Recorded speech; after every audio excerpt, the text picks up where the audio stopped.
Hello guys, இன்னைக்கு ஒரு Sunday vlog தான் பார்க்க போகிறோம். வாங்க என்ன சமைக்கிறேன்னு பார்க்கலாம். நேற்று பீச்சுக்கு போயிட்டு நாங்கள் மீன் ப்ரான் எல்லாம் வாங்கிட்டு வந்திருந்தோம். நைட்டே அதை உப்பு மஞ்சத்தூள் போட்டு க்ளீன் பண்ணி எடுத்து வச்சாச்சு.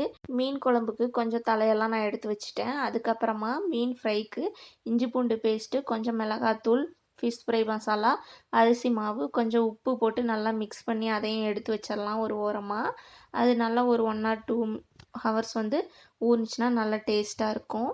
நெக்ஸ்ட்டு நம்ம வீட்டில் சமைக்கிறது ஒரு சின்ன வேலை மாதிரி இருக்கலாம். ஆனால் அது எவ்வளோ பெரிய பொறுப்பு தெரியுமா? ஒரு பிளேட் சாப்பாடு ரெடி பண்ணுறதுக்கு எவ்வளோ லவ், எஃபர்ட்டு, நம்மளோட டைம் எல்லாமே நம்ம அதுக்கு செலவு பண்ணுறோம். உங்களை யாரும் அப்ரிஷியேட் பண்ணலையேன்னு கவலைப்படாதீங்க. நாம் செய்கிறது எவ்வளோ பெரிய வேலை தெரியுமா? வீட்டில் இருக்கிற எல்லாரும் இவ்வளோ ஸ்ட்ராங்காக எப்படி இருக்காங்க? கிச்சனில் நாம் நிற்கிறதுனால தான், நம்மளோட ஒருத்தினால தான். ஸோ யார் அப்ரிஷியேட் பண்ணுறாங்க பண்ணலன்னு கவலைப்படாதீங்க. உங்களை நீங்களே அப்ரிஷியேட் பண்ணிக்கிட்டு இம்ப்ரூவ்மெண்ட் பண்ணிக்கோங்க. நான் இப்போ எங்களோட குழந்தைங்களுக்கு பிடிச்ச ப்ரான் கிரேவி செய்ய போகிறேன். அதுக்கு மசாலா ரெடி பண்ணிக்கலாம். கொஞ்சமாக சோம்பு, பட்டை, கிராம்பு, கசகசா, வெங்காயம், தக்காளி இதெல்லாம் நல்லா ஃபைனாக அரைச்சி எடுத்துக்கோங்க. இப்போ ஒரு பேனில் ஹீட் பண்ணிவிட்டு அதில் கொஞ்சம் சோம்பு, பெரிய வெங்காயம் கட் பண்ணி சேர்த்துட்டு, அது கூடவே மஞ்சள் தூள், மிளகாய் தூள், குழம்புத்தூள் சேர்த்துட்டு நல்லா இந்த மாதிரி எண்ணெய் பிரிஞ்சு வர அளவுக்கு மிக்ஸ் பண்ணிக்கணும். இப்போ நம்ம ரெடி பண்ணி வச்சுருக்க சாந்தையும் இதிலே ஊற்றிட்டு நல்லா மிக்ஸ் பண்ணிக்கோங்க. தேவையான அளவு மஞ்சள் தூள் ஆட் பண்ணிக்கலாம். சில சமயம் நம்ம வேலை ஒரே மாதிரியே போகிற மாதிரி இருக்கும்.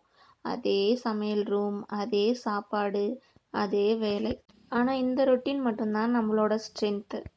யாராவது டயர்டாகி வந்தாலும் நம்மளோட சாப்பாடு தான் வேணும். யாராவது டென்ஷனாக வந்தாலும் நம்ம சாப்பாடு நம்ம கையில் தான் வேணும். எல்லோரும் ஸ்ட்ராங்காக இருங்க ஃப்ரெண்ட்ஸ். ரசத்துக்கு இப்போ நம்ம பூண்டு, சீரகம், மிளகு, வரமிளகாய், ஒரு தக்காளி போட்டு அரைச்சி எடுத்துக்கோங்க கொரகொரப்பாக. புளி தண்ணியில் அதை நம்ம அரைச்சி வச்சதெல்லாம் ஆட் பண்ணிவிட்டு கொஞ்சம் உப்பு, மஞ்சள் தூள், 2 பச்சை மிளகாய் சேர்த்து அது கொஞ்ச நேரம் விட்டுருங்க. இப்போ பாருங்கள், நாம் ரெடி பண்ணி வச்சுருந்த ப்ரானும் சூப்பராக தயாராகிடுச்சு. இப்போ நம்ம இறக்கிட வேண்டியது தான். கருவேப்பிலை, கொத்தமல்லி இருந்தால் நீங்கள் சேர்த்துக்கோங்க. என்கிட்ட இல்லை, அதனால் நான் போடல. ஃபைனலி கொஞ்சமாக மிளகுத்தூள் ஆட் பண்ணிவிட்டு நம்ம க்ளோஸ் பண்ணிக்கலாம். மிளகுத்தூள் போட்டால் தூக்கலாக இருக்கும். சண்டே அன்னைக்கு எப்போவுமே ரசம் இருந்துச்சுன்னா கொஞ்சம் பெட்டராக இருக்கும், ஃபில்லிங்காக இருக்கும். அதுக்காக தான். இப்போ தாளிப்புக்கு எண்ணெய் ஊற்றிட்டு கொஞ்சமாக பெருங்காயம் ஆட் பண்ணிக்கோங்க. நம்ம ரெடி பண்ணி வச்சுருக்க புளி கரைசலையும் சேர்த்துட்டு நம்ம தட்டு இந்த மாதிரி ரொம்ப க்ளோஸ் பண்ணாமல் லைட்டாக ஓப்பனில் இருக்க மாதிரி க்ளோஸ் பண்ணி வச்சுக்கணும். இப்போ ரசம் கொதிச்சிருச்சு. நெக்ஸ்ட்டு நம்ம மீன் குழம்பு செஞ்சுக்கலாம். மீன் குழம்புக்கு தேவையான பொருட்கள்லாம் ரெடி பண்ணிக்கலாம். மீன் குழம்புக்கு தாளிப்பு ரெடி பண்ணிக்கலாம். கொஞ்சம் எண்ணெய் விட்டுட்டு சீரகம், வெந்தயம், பூண்டு, சின்ன வெங்காயம்லாம் சேர்த்து நல்லா வதக்கிக்கோங்க. கொஞ்சமாக உப்பு போட்டோம்னா கொஞ்சம் ஃபாஸ்ட்டாக வதங்கிடும். இப்போ நான் ஒரு மீடியம் சைஸ் ஒரு தக்காளி மட்டும் கட் பண்ணி சேர்த்துக்கிறேன். அதையும் இந்த மாதிரி நல்லா வதக்கிட்டு ஒரு பச்சை மிளகா இல்லைனா 2 பச்சை மிளகா உங்களோட காரத்துக்கு தகுந்த மாதிரி சேர்த்துக்கோங்க. சேர்த்துட்டு நம்ம மசாலா பொருட்கள்லாம் ஆட் பண்ணிக்கலாம். மஞ்சள் தூள், மிளகாய் தூள், வீட்டு மிளகாய் தூள் நான் ஒரு 1½ ஸ்பூன் ஆட் பண்ணியிருக்கேன். இதெல்லாம் சேர்த்துட்டு புளி தண்ணி ஊற்றி கொஞ்சம் நேரம் கொதிக்கட்டும். இந்த கேப்பில் நான் துணி ஊற வச்சுருந்தேன். அதையும் மிஷினில் போட்டு ஆன் பண்ணியாச்சு. குழந்தைங்க பாருங்கள் எப்படி விளையாடிட்டுருக்காங்க. வீடே 2ஆக இருக்குது. வீட்டையும் க்ளீன் பண்ணணும், சமையல் வேலையும் பண்ணணும். இப்போ பாருங்கள், புளி கரைசல் நல்லா கொதிச்சிருச்சு. மீனெல்லாம் சேர்த்துக்கலாம். மீன் சேர்த்துட்டு அடுப்பு சிம்மில் வச்சுக்கோங்க. சிம்மில் வச்சு ஒரு 5 நிமிஷம் வேக விட்டுருக்கலாம். அப்போ தான் மீன் ஃபுல்லாக நல்லா அந்த புளியோட எசன்ஸ் இறங்கி டேஸ்ட்டாக இருக்கும். கொஞ்சம் ட்ரெஸ் எல்லாம் வாஷ் பண்ண வேண்டியது இருக்குது. யூனிஃபார்மு, குழந்தைங்களோட பேக்ஸ் எல்லாம் அதையும் வாஷ் பண்ணி மிஷினில் போட்டாச்சு. இப்போது நம்ம கிச்சனை க்ளீன் பண்ணிவிட்டு பாத்திரம்லாம் விளக்கிட்டோம்னா ஓரளவுக்கு வேலை முடிஞ்ச மாதிரி இருக்கும்.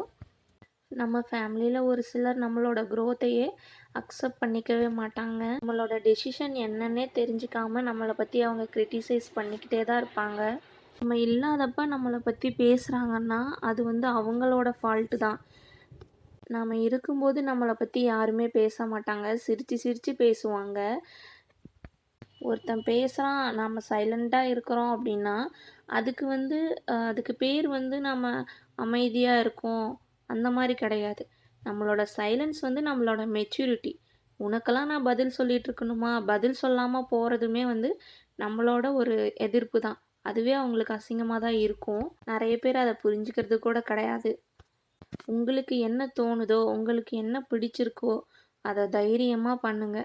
அவனுக்கு பதில் சொல்லணும், இவனுக்கு பதில் சொல்லணும்னு 4 பேர் எதிர்பார்த்துட்டு இருந்தோம்னா, நம்மளோட வாழ்க்கை நாசமா தான் போகும். ஸோ யாரையும் எதிர்பார்க்காதீங்க. உங்களுக்கு என்ன பிடிக்குமோ அத பண்ணுங்க. சக்சஸ்ஃபுல்லா முடியும். நமக்கு நல்லதுன்னு பட்டா பண்ணலாம். இல்ல இது செஞ்சா தவறு அப்படின்னு இருந்துச்சுன்னா, அந்த விஷயத்த பண்ணவே பண்ணாதீங்க ஃப்ரெண்ட்ஸ். பேசுறவன் 1000 பேசிட்டு போட்டும். நம்மளோட கோல் எப்பவுமே மாறவே கூடாது. அதுதான் நம்மளோட சக்சஸ். அவங்க முகத்திரைய கிழிக்கிறதுக்கு நம்மளோட சக்சஸ் தான் காரணமா இருக்கும். கண்டிப்பா இந்த வீடியோ பிடிச்சிருக்குன்னு நெனைக்கிறேன். பிடிச்சிருந்தா லைக், ஷேர் அண்ட் சப்ஸ்கிரைப் பண்ணிக்கோங்க ஃப்ரெண்ட்ஸ். ஃபைனலி நான் சாப்பாடு, ரசம், மீன் குழம்பு எல்லாமே ரெடி பண்ணிட்டேன். வாங்க சாப்பிடலாம்.